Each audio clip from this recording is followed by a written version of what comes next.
Okay, so today we're going to talk about whether we are missing the signs that our children are bringing to us.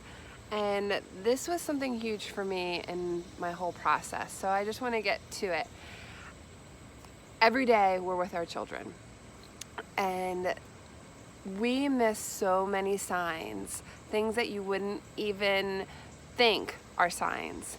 So I'm going to give you some examples, so maybe you can start paying attention more when you're around with your kids. So, are your kids inundating you with symbols of like an animal? This happened to me. This is not my daughter's name.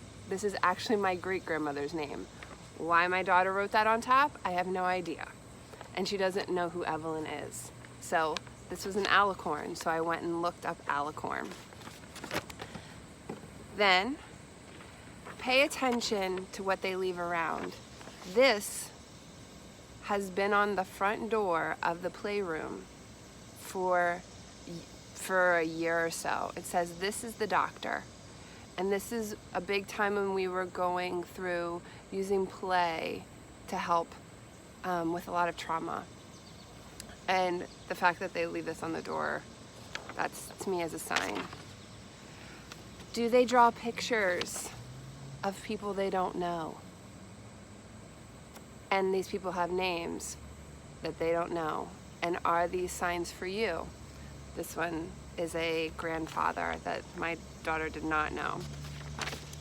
Do they give you pictures or randomly print out pictures of people that have passed away? This is my great-grandmother. Do they, this I translated. I don't know if you can see it, so I'll read it. My daughter scribbled on a piece of paper. She said she was writing a letter. So I asked her if she could read me the letter, and I would write down what it said. She wrote this when she was 2.5, and it said, "Dear Mommy, I'm not afraid. You're not afraid either. Neither is Dominic afraid. Neither is Daddy is not afraid too. We are not afraid of the dark anymore." And then she wrote something at the bottom. I asked her what it was, and it was 22222. So for those of you with angel numbers, I would pay attention to something like that. So don't take their scribbles as nothing. Sometimes they ask you to write yourself a note.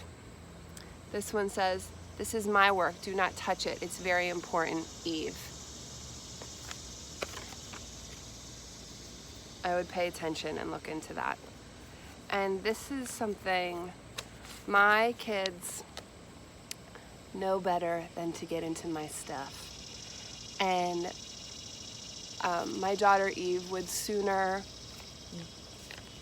rip her arm off than break a rule.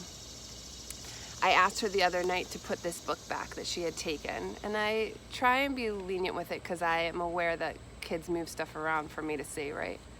The next morning, she went and grabbed the book and put it on my floor, along with this note, "I love you." They were just laying on my floor on the side of my bed.